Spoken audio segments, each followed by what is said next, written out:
अस्सलाम वालेकुम स्टूडेंट्स। आज हमारा इंग्लिश ए का लेक्चर 2 है। अपना लेक्चर स्टार्ट करते हैं।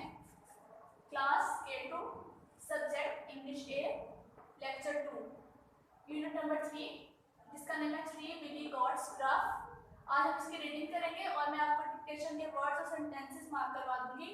पेज नंबर 14 और 15 है। आपका होम टास्क है कि आपने डिक्टेशन लर्न करनी है। Okay students, unit number 3 billy God's graph. आप लोग का पेज नंबर 14 है। रीडिंग स्टार्ट करते हैं। Once upon a time there were 3 billy goats who were to go up to the hillside to make themselves fat, and the name of all three was Gruff. इसमें आपने read किया कि एक दफ़ा का जिक्र है कि यहाँ पर 3 बिली गॉड्स थी, ठीक है, 3 बकरियाँ थी। Who were to go up to the hillside, जो कि पहाड़ी पर जा रही थी। टू मेक themselves fat, पहाड़ी पर घास खाने के लिए जा रही थी, ठीक है, अपना पेट भरने के लिए। And the name of all three was gruff, और उन तीनों के नाम क्या थे? ग्रफ। ग्रफ कहते हैं तल्ख मिजाज को, ठीक है, जो बहुत गुस्से वाली होती हैं। ठीक। Second paragraph, on the way of was a bridge over a cascading stream. Cascading झरने को बोलते हैं, ठीक है, जैसे किसी जगह से ऊंची जगह से नीचे की तरफ पानी आता है नहर का, उसको कास्केडिंग बोलते हैं। ठीक। तो जब उन्होंने हिल साइड पे जाना था ना, तो वहाँ पर उन्हें एक ब्रिज से गुजरना पड़ता था। ब्रिज कहते हैं पुल को, ठीक है, जैसे आपको ये एक ब्रिज नज़र आ रहा है ना, ये वाला ब्रिज, यहाँ से 3 बिली गॉड्स ग्राफ को गुजरना पड़ना था, ठीक है। और उस ब्रिज के नीचे क्या थी? स्ट्रीम थी, नदी थी। And under the bridge lived a great अगली ट्रॉल, और उस ब्रिज के नीचे कौन रहता था? एक बड़ा सा मॉन्स्टर रहता था। ट्रॉल किसको बोलते हैं? मॉन्स्टर को।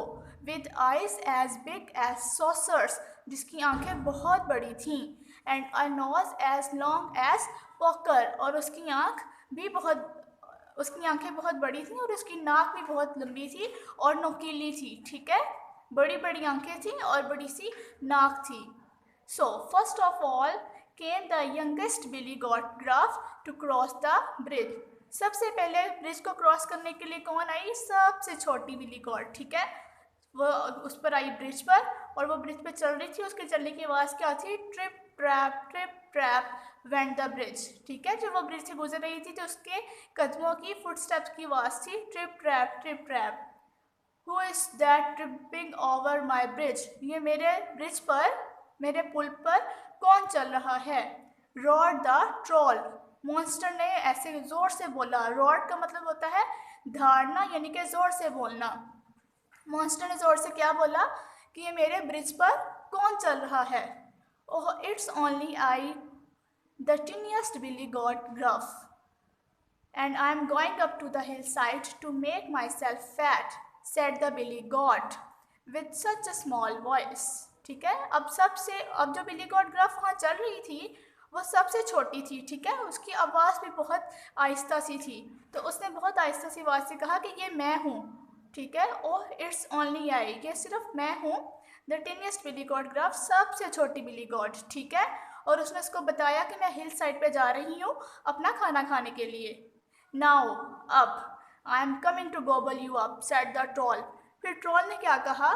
कि मैं ऊपर आ रहा हूँ, ठीक है, और मैं तुम्हारे नवाले बनाकर खा जाऊँगा। गोबल किसको कहते हैं? नवाले बनाने को, ठीक है, और मैं तुम्हें खा जाऊँगा।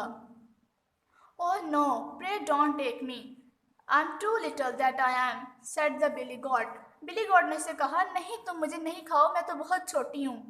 Wait a bit till the second billy goat gruff comes, he is much bigger. Billy goat ने इसको क्या बताया? कि मैं तो बहुत छोटी हूँ, तुम मुझे मत खाओ, जब मैं यहाँ से गुजर जाऊँगी तो दूसरी बिली गॉड आएगी, वो बहुत बड़ी है, तुम उसको खा लेना। Well be off with you, said the troll. ठीक है, तो उस मॉन्स्टर ने क्या कहा? ठीक है, मैं तुम्हें जाने देता हूँ, ठीक है। A little while after came the second billy goat gruff to cross the bridge. अब जो फर्स्ट वाली बिली गॉट ग्रफ थी वो तो वहाँ से गुजर गई। अब वहाँ पर सेकंड बिली गॉट ग्रफ आई, ठीक है, ब्रिज पर। Trip trap went the bridge. अब ये उसके कदमों की, फुटस्टेप्स की आवाज़ है जब वो ब्रिज से गुजर रही थी। Who is that tripping over my bridge? roared the troll. ये मेरे ब्रिज पर कौन चल रहा है? ट्रॉल ने, मॉन्स्टर ने फिर से जोर से कहा कि मेरे ब्रिज पर कौन चल रहा है. Oh, it's the second Billy Goat Gruff and I'm going up to the hillside to make myself fat. अब सेकंड बिली गॉड ग्रफ ने भी उसको वही जवाब दिया, वही रिप्लाई किया कि मैं पहाड़ी पर खाना खाने के लिए जा रही हूँ और मैं सेकंड बिली गॉड ग्रफ हूँ. ठीक है. Who had not such a small voice. इसकी आवाज़ उतनी छोटी, इतनी आहिस्ता नहीं थी. Now, अब I am coming to gobble you up, said the troll. अब ट्रॉल ने इसको क्या कहा, मॉन्स्टर ने क्या कहा कि मैं तुम्हें खाने के लिए आ रहा हूँ. Oh no, don't take me. Wait a little till the big Billy Goat Gruff comes. He is much bigger. Oh please, तुम मुझे मत खाओ, थोड़ा सा इंतज़ार कर लो जब तक बड़ी वाली बिली गॉट ग्रफ नहीं आ जाती, वो बहुत बड़ी है. वेरी वेल, बहुत अच्छा. बी ऑफ विद यू, मैं तुम्हें जाने देता हूँ, सेड द ट्रॉल. मॉन्स्टर ने कहा. बट जस्ट, तो मॉन्स्टर ने बड़ी वाली जो बिली गॉट ग्रफ थी उसको भी जाने दिया. But just then up came the big billy goat gruff. अब बस सबसे बड़ी बिली गॉट ग्रफ आई. Trip trap trip trap trip trap. अभी उसके चलने की आवाज़ है. वेंट द ब्रिज, ब्रिज से गुजर रही थी.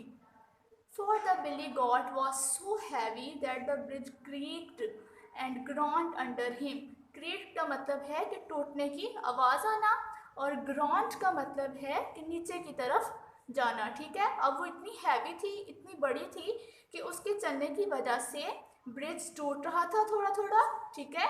और नीचे की तरफ जैसे कोई चीज़ ज़ोरदार आवाज़ आ रही हो कि जैसे कोई वज़नी चीज़ ऊपर चल रही है, बहुत heavy. Who's that tramping over my bridge? roared the troll. मेरे ब्रिज पर कौन चल रहा है? roared the troll. मॉन्स्टर ने दोबारा कहा. It's I, ये मैं हूँ. The Billy Goat Gruff, बड़ी बिली गॉट ग्रफ. ठीक है. said the Billy Goat. Billy goat ने जवाब दिया. Who had an ugly horse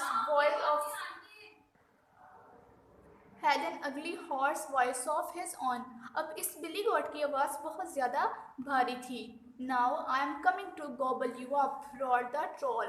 अब मॉन्स्टर ने उसे क्या कहा कि मैं तुम्हें खाने के लिए ऊपर आ रहा हूँ. Well, अच्छा, come along, आ जाओ. I have got 2 spears, मेरे 2 सींग हैं. And I'll pop your eyeballs out of your ears, और मैं तुम्हारी आँखें बाहर निकाल दूंगी. ठीक है. I have got besides 2 curling stones, और मेरे सींग कर्लिंग है, कर्ल हुए हुए हैं, ऊपर से टेढ़े हैं. And I'll crush you to bit body and bones, और मैं तुम्हारे जिस्म की हड्डियों को तोड़ दूंगी. That was what the big Billy Goat said. ये बिली गॉट ने उससे कहा, मॉन्स्टर से. And then he flew at the troll and poked his eyes out with his horns and crushed him to bits body and bones. फिर उसने क्या कहा, क्या किया, उसने ट्रॉल को हवा में उड़ा दिया. ठीक है. और उसकी आंखें अपने सींग से उसकी आंखें बाहर निकाल दी और उसकी बॉडी में जो बोन्स थी, हड्डियाँ थी, उनको तोड़ दिया, क्रश कर दिया. And tossed him out into the cascade. And after that he went up to the hillside. और वो फिर वहाँ से गुजर गई बड़े आराम से और hillside पर पहुँच गई. There the billy goats got so fat they were scarcely able to walk home again. अब वहाँ पर बिल्ली गॉट ग्रफ्स ने इतना खाया, वो इतनी मोटी हो गई कि उनसे वापस घर जाने के लिए चलना मुश्किल हो गया.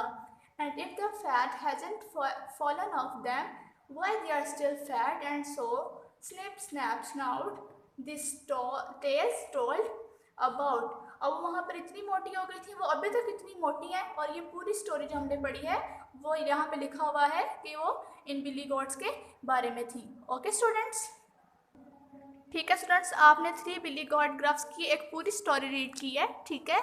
और उसमें आप बड़ी डिटेल में मैंने आपको बताया है कि उन्होंने हिल साइड्स पे जाना था 3 बिली गॉट्स ग्रफ ने. ठीक है. एक जगह से गुजर कर, और वहाँ पे एक मॉन्स्टर रहता था, एक ब्रिज से गुजरना था उन्होंने, और वो मॉन्स्टर उनको खाना चाहता था, लेकिन एक एक करके 2 बिली गॉड्स ग्राफ तो गुजर गई, लेकिन जो आखिर वाली लास्ट वाली बिली गॉड ग्राफ थी वो बहुत हैवी थी और बहुत स्ट्रॉन्ग थी। उसने ट्रोल को अच्छा खासा मारा और ठीक है, और वो फिर उनके रास्ते से हट गया और वो बड़े आराम से वहाँ से गुजर गई और फिर हिल साइड पर जाके उन्होंने अपना खाना खा लिया। अब हम इसकी डिक्टेशन में आपको मार्क करवा देती हूँ, ठीक है। पेज नंबर 14 खोलें और यहाँ पर देखें, लाइन नंबर 4 पे एक वर्ड लिखा हुआ है सॉसर्स, ठीक है। इस पर इसको अंडरलाइन करें और इस पर नंबर 1 मार्क करें, सॉसर्स। फिर नेक्स्ट में आपके पास वर्ड है यंगेस्ट, YOUNGEST, यंगेस्ट। इस पर नंबर 2 मार्क करें, ठीक है। इसके आगे यहाँ पे लिखा हुआ है who is that tripping over my bridge. ये पूरा सेंटेंस है, इस पूरे सेंटेंस को आपने अंडरलाइन करना है और इस पर नंबर 3 मार्क करना है। मैं सेंटेंस दोबारा रीड कर देती हूँ, who is that tripping over my bridge, ठीक है। फिर नंबर 4 है, नंबर 4 पे आप लोगों के पास वर्ड है hill side, HILLSIDE, hill side, ठीक हो गया। अब इसके पास आपके पास वर्ड है गोबल, GOBBLE, गोबल, ठीक है। इसको भी अंडरलाइन कर लें और इस पर नंबर 5 मार्क कर लें। ओके स्टूडेंट्स, अब आप लोगों के पास पेज नंबर 15 पर एक सेंटेंस है, well be off with you said the troll, ठीक है। क्या वो सेंटेंस है? ये जो वेरी लिखा हुआ है, वेरी फर्स्ट पे लिखा हुआ है ना, वेरी, ये आपने डिक्टेशन के सेंटेंस में इंक्लूड नहीं करना, ठीक है। वेरी नहीं लिखना, आप लोगों ने लिखना है well be off with you said the troll, ठीक है। पेज नंबर 15 पे मार्क करवा रही हूँ मैं। फिर आप लोगों के पास वर्ड है ट्रैम्पिंग, TRAMPING, ट्रैम्पिंग। इस पर नंबर 7 मार्क कर लें, ठीक है। अब लास्ट में आ जाएं। लास्ट में आप लोगों के पास सेकेंड लास्ट लाइन पे एक पूरा सेंटेंस है, they were scarcely able to walk home again, ठीक है। इसके ऊपर नंबर 8 मार्क कर लें। ओके, अब आप लोगों के पास टोटल 5 वर्ड्स हैं और 3 सेंटेंसेस हैं। इन तीनों सेंटेंसेस की और 5 वर्ड्स की आपने अच्छे से प्रैक्टिस करनी है अपनी प्रैक्टिस कॉपी पे, और रीडिंग करनी है। ओके स्टूडेंट्स, और अच्छे से डिक्टेशन याद कर लेनी है। अल्लाह हाफिज़। स्टूडेंट्स, आज हम लोगों का इंग्लिश बी का लेक्चर 2 है, स्टार्ट करते हैं। Class K2, subject English B, lecture number 2 है द ग्रामर ट्री। टॉपिक है हमारा common and proper noun. Page number 6 और 7 आज हम लोग करेंगे। आप लोग का होम टास्क ये है कि पेज नंबर 6 पे जो पार्ट नंबर 4 to 10 है वो आप लोगों ने घर से खुद करने होंगे। जैसा कि मैंने आप लोग को बताया कि आज हम लोग का टॉपिक है कॉमन एंड प्रॉपर नाउन। तो सबसे पहले आप लोग उस के बारे में जान लें कि कॉमन और प्रॉपर नाउन होते क्या हैं, ठीक है। आप लोगों ने नाउन की डेफिनेशन पढ़ी है इस लेक्चर नंबर 1 में, ठीक है। ये लेक्चर नंबर 2 है ना, इससे पहले लेक्चर नंबर 1 में हमने नाउन की डेफिनेशन पढ़ी थी। ये noun is a name of person, thing और प्लेस। किसी भी पर्सन का नेम और किसी भी थिंग का नेम और किसी भी प्लेस का नेम, ठीक है, क्या होता है, नाउन कहलाता है, ठीक हो गया। अब उस नाउन में से आगे उसके 2 टाइप्स हैं, जैसा कि कॉमन नाउन और प्रॉपर नाउन, ठीक है। किसी भी कॉमन चीज़ यानी कि किसी भी आम चीज़ का नाम कॉमन नाउन कहलाता है, ठीक है। जैसे आप लोगों के पास कोई भी बुक है, ठीक है, तो वो कॉमन नाउन है, ठीक है। बुक क्या है, कॉमन नाउन। लेकिन और उसके अलावा बॉय कॉमन नाउन है, गर्ल कॉमन नाउन है, और कोई भी गार्डन वो कॉमन नाउन है, ठीक है। इसके अलावा अगर आप प्रॉपर नाउन के एग्जांपल्स लें, ठीक है, प्रॉपर नाउन क्या होता है सबसे पहले ये जान लें। प्रॉपर नाउन किसी स्पेशल पर्सन के नेम को, ठीक है, और स्पेशल प्लेस नेम और स्पेशल थिंग नेम, ठीक है। जैसा कि मैंने आपको बताया कि अगर आपके पास एक बुक है तो वो कॉमन नाउन है, लेकिन एक स्पेशल बुक है यानी कि पार्टिकुलर टाइप ऑफ बुक है, जैसा कि होली बुक, ठीक है, हमारे कुरान मजीद जो कि हम पढ़ते हैं, ठीक है, उसको होली बुक बोलते हैं ना। अगर सिर्फ एक बुक है तो वो आपके पास कॉमन नाउन है, और अगर होली कुरान के बारे में बात की जाए तो वो आप लोगों के पास प्रॉपर नाउन होगा, ठीक है। एक बॉय, ठीक है, बॉय क्या है, कॉमन नाउन है, ठीक है। और अगर उस बॉय का एक प्रॉपर नेम हो जैसा कि अली, ठीक है, अली क्या है, proper noun, boy common noun है, अली प्रॉपर नाउन है। अगर एक गर्ल है तो वो कॉमन नाउन है, और उस गर्ल का कोई पर्टिकुलर नेम है, स्पेशल नेम है जैसा कि सारा, ठीक है, तो वो क्या है, प्रॉपर नाउन होगा। एक गार्डन है तो वो कॉमन नाउन है, लेकिन एक पर्टिकुलर टाइप ऑफ गार्डन, यानी कि अगर गार्डन का पर्टिकुलर नाम हो, स्पेशल नेम हो जैसा कि शालीमार गार्डन, तो वो क्या होगा, प्रॉपर नाउन होगा, ठीक है। अब आप लोग को समझ आ गई है ना कि कॉमन और प्रॉपर नाउन में क्या डिफरेंस है। किसी भी कॉमन थिंग, प्लेस और पर्सन नेम को कॉमन नाउन बोलते हैं, और स्पेशल थिंग, प्लेस और पर्सन नेम को हम क्या बोलते हैं, प्रॉपर नाउन बोलते हैं। अब हम लोग अपना काम स्टार्ट कर सकते हैं। ओके स्टूडेंट्स, अब पेज नंबर 6 पर आ जाइए आप लोग, और डी है, ऑप्शन डी लिखा हुआ है, pick out the nouns from the following sentences and say whether they are proper और common, one has been done for you. अब नीचे आपके पास टोटल 10 पार्ट्स दिए गए हैं, ठीक है। उसमें से आप लोगों ने कॉमन और प्रॉपर नाउन चूज़ करने हैं, और एक ऑलरेडी उन लोगों ने किया हुआ है। लिखा हुआ है, Arshad picked up the book. अब इसमें नाउन कौन कौन सा है, एक अरशद नाउन है क्योंकि ये एक पर्सन नेम है, और बुक है क्योंकि ये एक थिंग नेम है, ठीक है। पिक्ड अप द, ये नाउन नहीं है, ठीक हो गया। तो अरशद हमने पिक कर लिया, नीचे हमने अरशद लिखा, और उसके आगे एक छोटी सी डैश डालनी है, ठीक है। अब अरशद समझ आ रही है हमें कि ये एक बॉय नेम है, ठीक है। लेकिन अब ये बॉय नेम है, तो अगर सिर्फ यहाँ पे एक बॉय लिखा होता तो वो कॉमन नाउन होता, लेकिन यहाँ पे एक स्पेशल नेम है अरशद, तो अरशद क्या होगा, प्रॉपर नाउन होगा। अरशद के आगे आपने डैश डालकर प्रॉपर नाउन लिखना है। दूसरा नाउन इसमें क्या है सेंटेंस में, बुक, तो आपने अरशद डैश प्रॉपर नाउन लिखने के बाद आगे कॉमा डालना है और बुक लिखना है, ठीक है। बुक क्या है, एक कॉमन बुक, कोई भी बुक हो सकती है, उसका कोई भी स्पेशल नेम नहीं दिया गया, तो इस लिहाज से ये कॉमन नाउन है, तो बुक डैश कॉमन नाउन लिख देंगे आप लोग, ठीक है। अब पार्ट नंबर 1 पे आ जाएं। पार्ट नंबर 1 पे क्या लिखा हुआ है, the book is on the shelf. अब इस सेंटेंस में हमें बुक नाउन मिल रहा है और शेल्फ नाउन मिल रहा है, ठीक है। और ये दोनों ही कॉमन नाउन है क्योंकि किसी भी पर्टिकुलर बुक और किसी भी पर्टिकुलर शेल्फ का नाम नहीं बताया गया, ठीक है। कोई भी कॉमन बुक और कॉमन शेल्फ है, तो आप लोग इसे कैसे लिखेंगे, बुक कोमा शेल्फ, ठीक है। बुक कोमा शेल्फ और डैश डाल के इन दोनों के सामने कॉमन नाउन लिख देंगे, एक ही मत पर लिखेंगे कॉमन नाउन, ठीक है। Book comma shelf common noun. Number 2 भी आप लोगों के पास है, ओके। नंबर 2 पे आप लोगों के पास लिखा हुआ है, my birthday is in February, ठीक है। अब आप लोगों को इसमें से क्या क्या नाउन मिल रहा है, बर्थडे नाउन है और फेब्रवरी नाउन है, तो आप लोग बर्थडे नीचे लिखेंगे, ठीक है। और बर्थडे क्या है, कॉमन नाउन है। अब दूसरा नाउन क्या है, फेब्रवरी, फेब्रवरी को नीचे लिखेंगे। एक चीज़ आप लोग और समझ लें कि डेज ऑफ वीक यानी कि Monday, Tuesday, Wednesday, Thursday, Friday, Saturday, Sunday, ये सभी प्रॉपर नाउन है।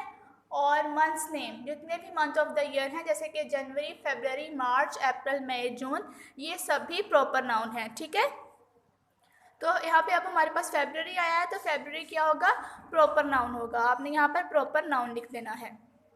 नंबर 3 पे आप लोगों के पास है, the town of Himalayan was full of rats. अब आप लोगों को यहाँ पर कितने नाउन मिल रहे हैं, एक टाउन, हिमालयन और रैट्स, ठीक है। अब द फर्स्ट नाउन आप लोग नीचे लिखेंगे, टाउन डैश डालेंगे। अब यहाँ पे टाउन लिखा हुआ है और कोई भी टाउन हो सकता है, ठीक है। और आगे उसकी स्पेशल टाइप बताई गई है, ठीक है, हिमालयन। लेकिन जब यहाँ पर सिर्फ हम टाउन नीचे लिखेंगे तो टाउन को एज अ कॉमन नाउन ही आएगा, टाउन लिखेंगे और कॉमन लिखेंगे, कोमा डालेंगे, हिमालयन लिखेंगे, ठीक है। और हिमालयन क्या है कि टाउन का पर्टिकुलर नेम है, तो अगर पर्टिकुलर नेम हमारे पास आएगा तो वो प्रॉपर नाउन होगा। हमालिन क्या है? प्रॉपर नाउन है। और हमारे पास तीसरा नाउन क्या है? रैट्स। और रैट्स क्या है? कॉमन नाउन है। ठीक है, रैट्स क्या है? कॉमन है। अब इसके पार्ट नंबर 4 to 10 आप लोग खुद करेंगे। मैं ये सारे पार्ट्स आपको रीड कर देती हूँ एक मरतबा। नंबर 4 पे लिखा हुआ है Peter looked over the wall. ठीक है, इसमें से आपने नाउन चूज करने हैं, फिर बताना है कि वो कॉमन है या प्रॉपर है। Number 5, how many birds can you count on that branch. इसमें भी आपने बताना है कि नाउन कौन सी है, कॉमन और प्रॉपर नाउन, फिर डिस्क्राइब कर देने हैं। Number 6, Kiran gave her dog a bath. Number 7, Rafe is going to Lahore on Friday. मैंने आप लोग को बताया था कि जितने भी डेज ऑफ द वीक हैं वो सब भी प्रॉपर नाउन होते हैं। The Eiffel tower is in Paris. Number 9, Umar had a pet rabbit called Bobo. Number 10, Asia is the largest continent. ठीक है, 4 to 10 पार्ट आप लोगों के होमवर्क हैं, ये आप लोगों ने खुद करने हैं। ओके, अब आप लोग पेज नंबर 7 पर आ जाएं। पेज नंबर 7 पे भी प्रॉपर और कॉमन नाउन आप लोगों ने फिल करने हैं। ठीक है, ब्लैंक्स में लिखने हैं। आप लोगों के पास लिखा हुआ है E fill in the blanks with proper and common noun as required. ठीक है, आप लोगों को ब्लैंक्स दी गई हैं, टोटल 10 ब्लैंक्स हैं। इसमें से आप लोगों ने सूटेबल, प्रॉपर और कॉमन नाउन जैसा कि आप लोगों को लगता है वैसे ही लगाने हैं। नंबर 1 पे आप लोगों के पास लिखा हुआ है I gave dash our toy train on his birthday. ठीक है, तो आप यहाँ पर कोई भी नाम लिख सकते हैं। मैंने यहाँ पर सारा लिखा है, SARA, सारा, कि सारा को उसकी बर्थडे पे मैंने टॉय ट्रेन दी। ठीक है, एस कैपिटल लिखेंगे। नंबर 2 पे लिखा हुआ है dash is the third day of the week. अब वीक का थर्ड डे कौन सा होता है? ठीक है, वो है वेडनेसडे। सारा भी प्रॉपर नाउन था और वेडनेसडे भी प्रॉपर नाउन है। WEDNESDAY, day, Wednesday is the third day of the week. अब नंबर 3 पे आ जाए, dash is the name of my best friend. अब इसमें आपने अपने किसी भी बेस्ट फ्रेंड का नेम लिख देना है। नंबर 4 पे आप लोगों के पास लिखा हुआ है the dash lapped up the milk from the saucer. अब यहाँ पे आप लोगों के पास एक कॉमन नाउन आ रहा है कैट। इस ब्लैंक में आप लोगों ने कैट लिख देना है। Number 5, we are going to dash during the summer holidays. यहाँ पर आप लोगों ने लिखना है मरी, कि एक प्रॉपर नाउन है, एक जगह का एक स्पेशल नेम है, एक प्लेस का। नंबर 6 पे आप लोगों के पास लिखा हुआ है Jain loves to read book written by dash. ठीक है, तो हम यहाँ पर किसी भी ऑथर का नाम लिख दें। मैंने यहाँ पर अल्लामा इकबाल लिखा है, Jain loves to read book by Allama Iqbal. ठीक है, ये एक अल्लामा इकबाल प्रॉपर नाउन है। I brush my dash every dash. ठीक है, आई ब्रश माई डैश में आप लोग लिखेंगे टीथ और एवरी के डैश में लिखेंगे morning. I brush my teeth every morning. Number 8 में आप लोगों के पास लिखा हुआ है wash your dash with soap before you sit down to eat. तो आप लोगों ने ब्लैंक में क्या लिखना है? Hands, wash your hands. Number 9 में आप लोगों के पास लिखा हुआ है बीज मेक डैश। ठीक है, तो ब्लैंक में क्या आएगा? Honey, bees make honey. Number 10, there are animals like dash dash dash and dash on the farm. अब आपको नीचे एक पिक्चर नज़र आ रही है और इस पिक्चर में आप लोग को वो 4 डिफरेंट टाइप्स ऑफ एनिमल्स नज़र आ रहे हैं। आपने इन्हीं के नेम इन ब्लैंक्स में लिख देने हैं, horses, comma dogs, comma hens and cows on the farm. अब ये जो काम मैंने आपको करवाया है, आपने अपनी बुक के पेजेस ऐसे ही रेडी करके इन्हें फिल कर लेना है और अच्छे तरीके से याद कर लेना है। Okay students.